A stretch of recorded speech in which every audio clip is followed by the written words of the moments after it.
In terms of mindfulness practices, intuitive eating is something that isn't talked about often enough but really should be. What is intuitive eating? Rather than adhering to a diet or style, veganism, vegetarianism, paleo, etc., intuitive eating is a philosophy that involves listening to your body and honoring its needs. Intuitive eating is greatly based on feeling rather than following certain rules and restrictions. In our modern society, it seems as though there is a new diet fad or newly discovered food allergy more and more often. This has spurred an influx of different diets that many blindly adhere to, which may not be the best for the body, and could actually make you malnourished if not done properly.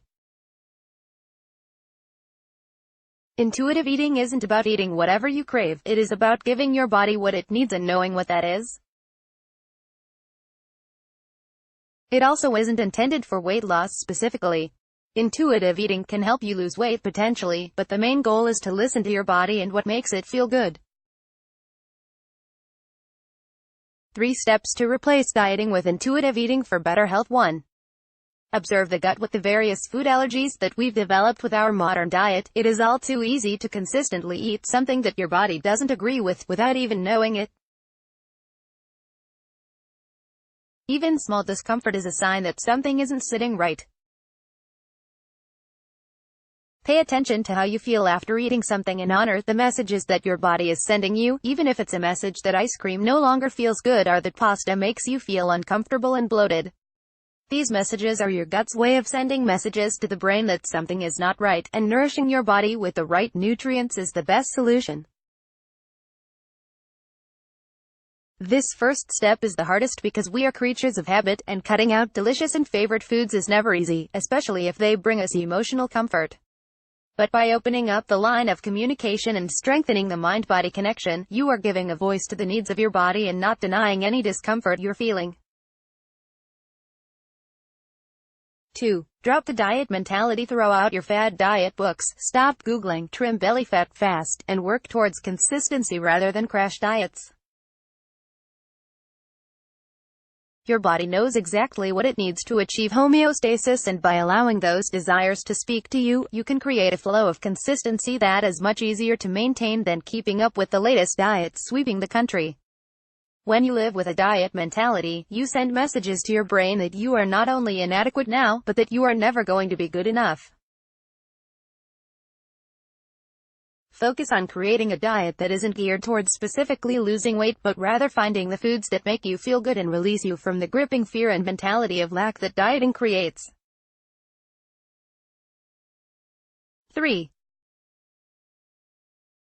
Stop when you're full. It may be difficult to notice when you've had enough, but this is when listening to your body, and not the cravings of your mind, really begins to be a practice. Between reasonable portion control and practicing not overeating, stopping when you are won't happen overnight, but it is one of the most empowering practices in intuitive eating. If you stop eating before you feel, then you can get a true gauge on how much food it takes, on average, to sufficiently fill you up and give your body and mind the necessary nutrients. This can also help you realize that the amount of food you've been eating has been too much or too little. You don't need to count calories or weigh your food, simply slow down, tune in, and respond to the messages your body is sending. Additionally, creating boundaries between your emotions and the refrigerator will empower you more than an entire pizza ever could.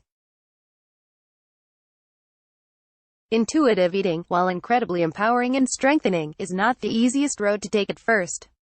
It requires reprogramming your brain to ignore unhealthy cravings and habits and raise the voice of your intuition to be the most audible voice you hear. Intuitive eating does not mean that you can't give in to cravings from time to time either. Your body is asking for certain foods for a reason, after all. Just be sure to monitor your intake and the reasons you are being called to a craving.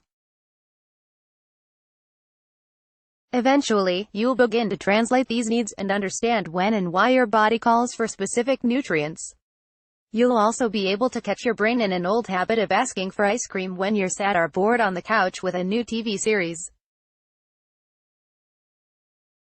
Go easy on yourself through this process and don't be hard on yourself when you slip. Change takes time, determination, and a lot of grace. You are absolutely